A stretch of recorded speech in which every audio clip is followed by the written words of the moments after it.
years, from October 2019 to September 2023.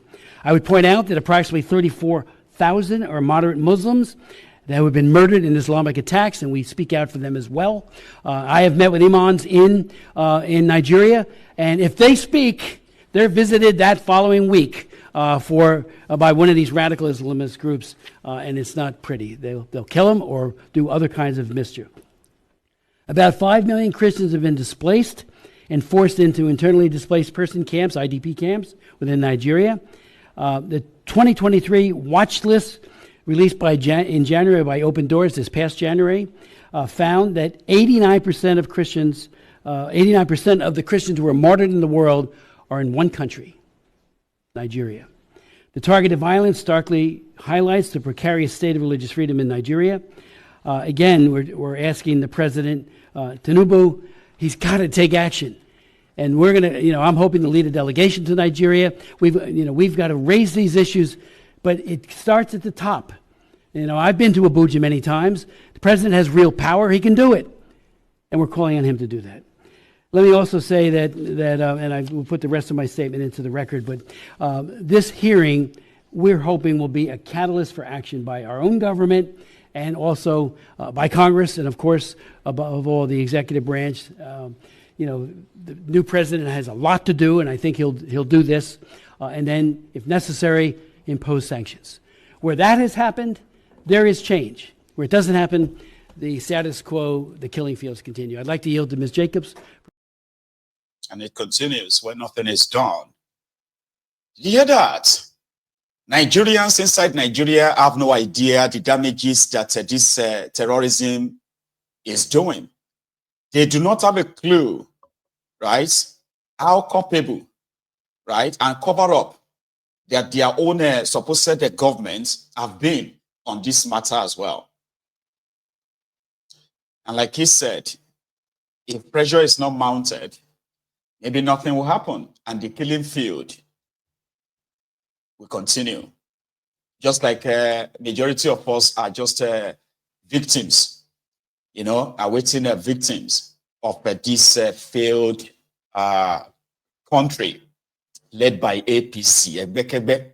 The reason why the killings of Christians and Muslims alike, now that we know, inside that contraption seems to be on the rise or in the increase, is because APC, Al-Qaeda People's Congress, Apanyo People's Congress.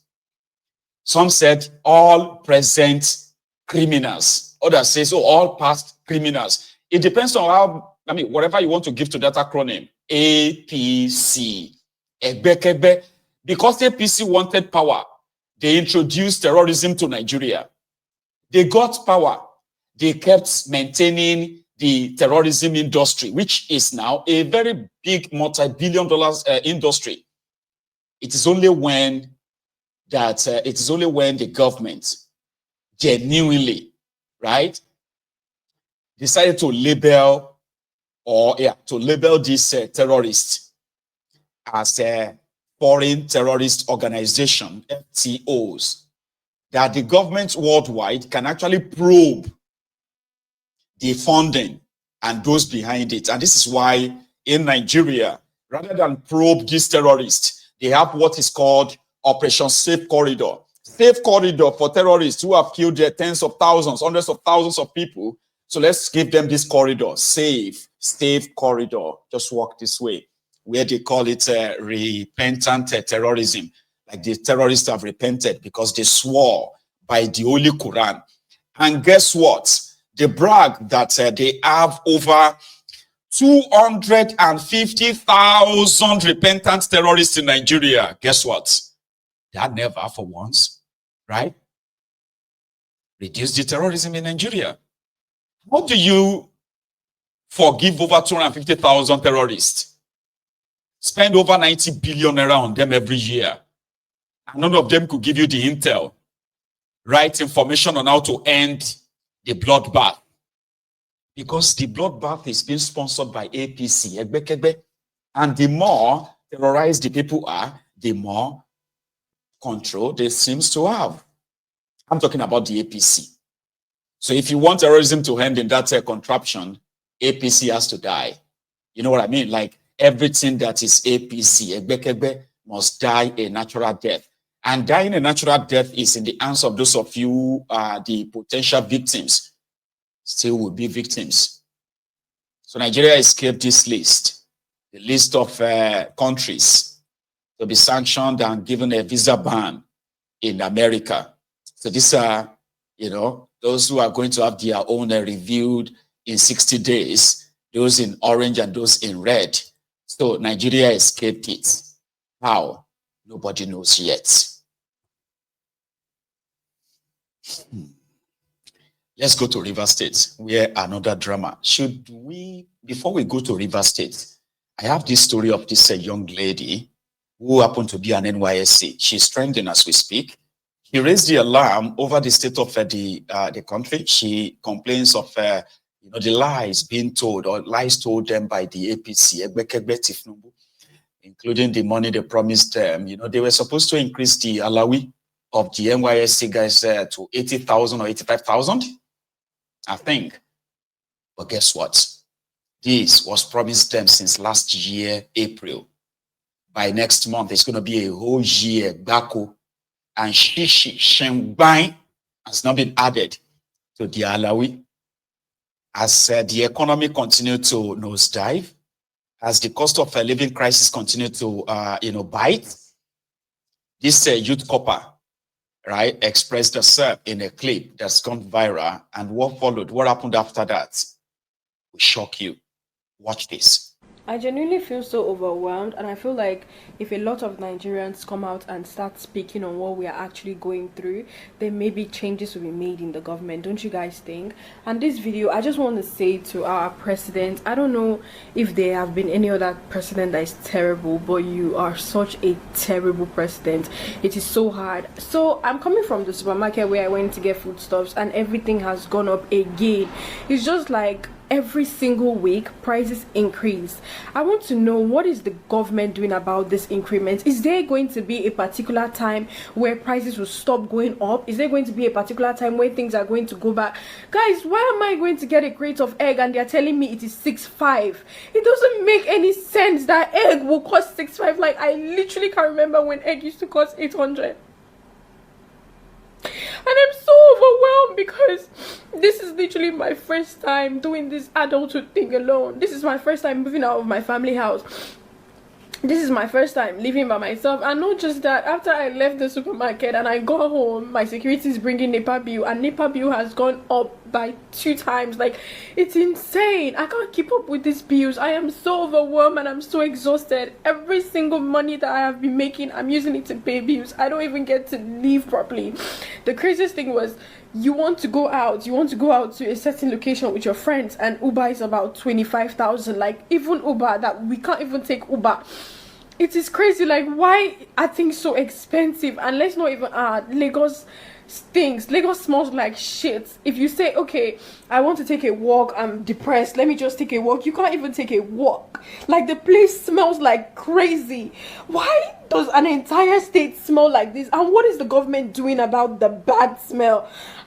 Everything is just so overwhelming. You want to start up a business, and now you have to take a loan to start up a business, and the loan, you don't even know if you can actually repay it, because in the business, I don't know, I'm just so tired. Like, why is no one saying anything about it? Being an NYSC copper, there's nothing beneficial about this whole NYSC thing. The money I spend on transportation is just more than the alawi the government gives me. Like, it doesn't, I can't keep up. Like, I'm so tired of this bill and I can't keep up. I am overwhelmed and I'm tired, I'm exhausted. It's too much, and I wish that we would start calling the government out heads on. For example, Tinubu, you are a terrible president. Like, what are you doing to help us? What are you doing to help the economy? You are so terrible. I'm so sick and tired of Nigerians acting like we are strong, and they say, oh, Nigerians, we are actually very strong. Oh, no matter how much they increase things, we still chest it. No, it is not cute. We are cowards.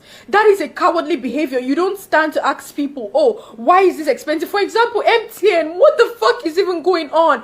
Literally, I spend over like 20,000 on data in a week, and I'm not even joking. 1.5 data cannot even last me for an entire day. I have to do 1.5 like 2 times a day, which is like 3,000 a day. It is too much. Like, what are you guys doing about it? Like, what is happening? I'm tired of paying bills. I feel like I don't have anything. I feel like I don't have any achievement to call my own. Every single time that I work hard, I'm spending it back in the economy to pay bills, and I wasn't created to pay bills. I'm just really tired, and I just want our money to count for something. And when is the government going to actually start working? Because Nigerians are so classist. Everybody now wants to behave as if they are rich. Everybody is faking wealth, but we are ending up being poor because we are struggling so hard to look rich. We're ending up being poor. So I need us as Nigerians to please start calling the government out. We should be tired of this by now. We need to call the government out. Prices need to start one place. Food needs to start one place. The economy needs to start one place. Like, we are tired. It's just too much. The more you work hard to achieve something, the higher it gets. The dream car that I was saving money for has literally gone double. I can't even afford it anymore. Instead, I'm going to use my money to buy, to just keep paying bills. And now house rent is double. Like, I am so sick. And I'm so tired of this. And I really need the government to intervene because I am so overwhelmed.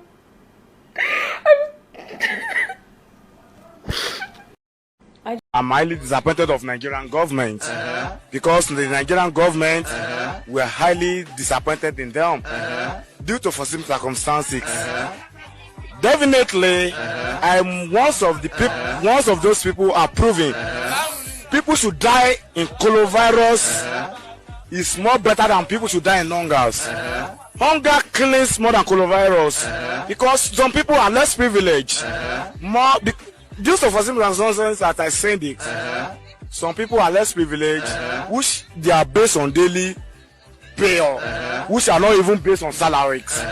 But our government thinks that the lockdown is the best solution to coronavirus, and proving it to an extent and to the levels of alacrity that if someone die in coronavirus, it's more efficient to die in hunger, because some people will be at indoor. There's no way to make a home. The cost of fuel has gone up. Food and other prices have followed it. Households and businesses struggling. Things seem anxious and uncertain. I understand the hardship you face. I wish there were other ways, but there's not.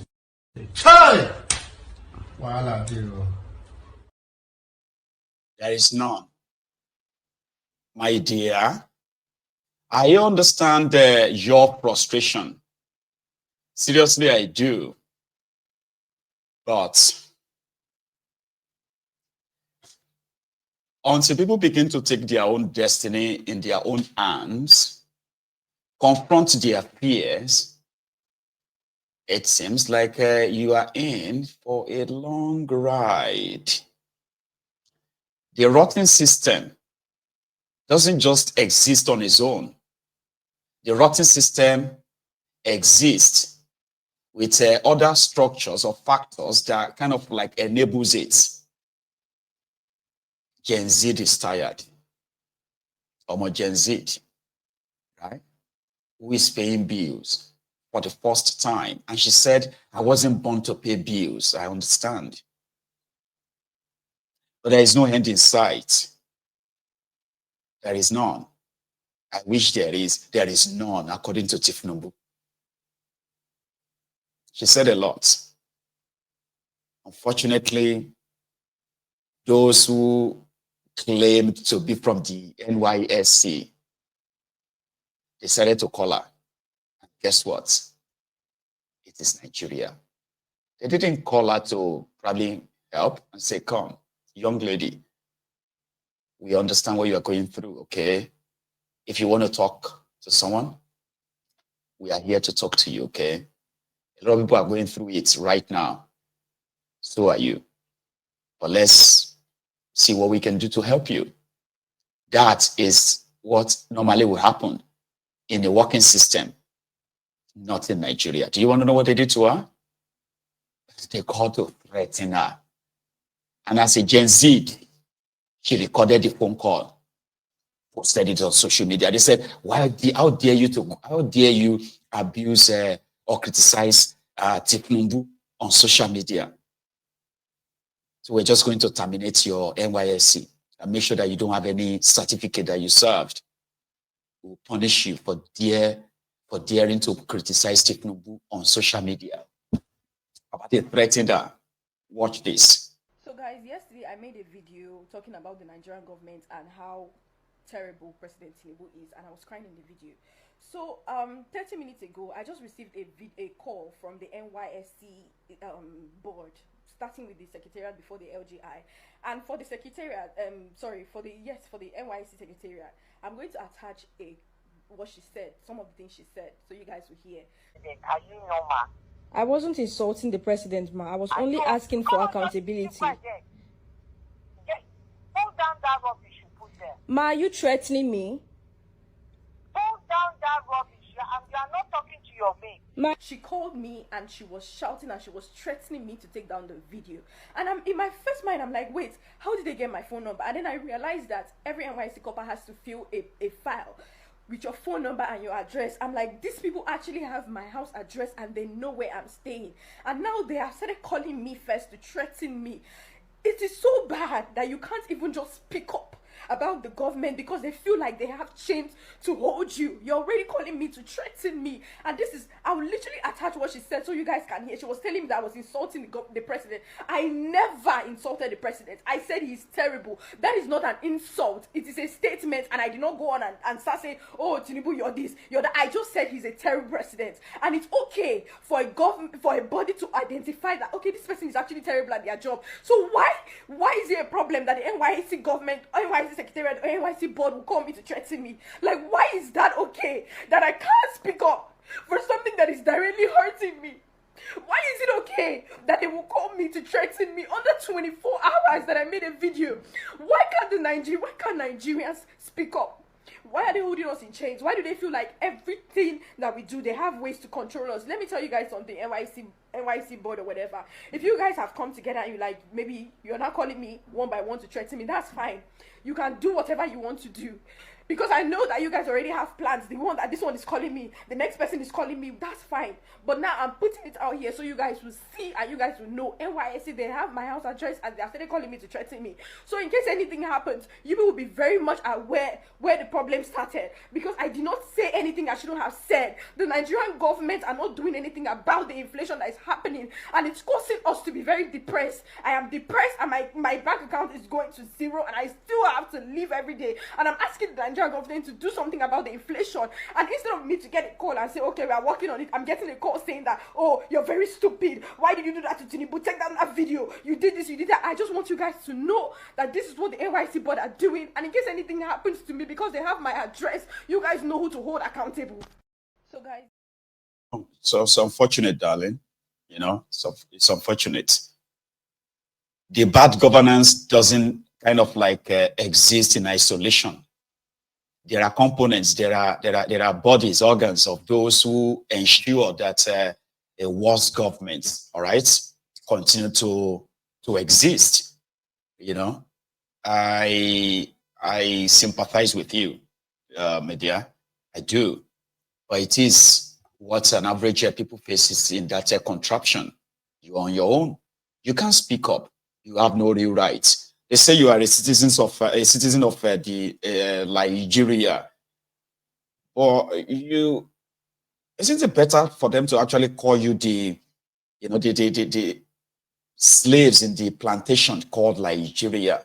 You have no real rights except the one they say you have. And if they want to take your life for speaking up, they also believe that there is a system that allows that can also cover that impunity. It is Nigeria, my dear. Welcome to the party. Welcome to the reality. This is the contraption that we have found ourselves. A contraption being ruled by a bunch of criminals, rogues, drug dealers, drug traffickers, human traffickers, organ traffickers, treasury looters, violent people that you can think of. They are those occupying the position of authority in that contraption. So we are at their mercy. until we all agree to get rid of them, until we are really done, for real, like real, we are done now, done now. Until then, we are at their mercy, unfortunately.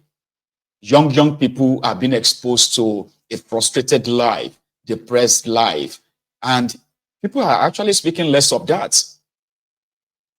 If you have a chance of meeting all these young people who are going to exist or trying to exist in this Tinubunomic,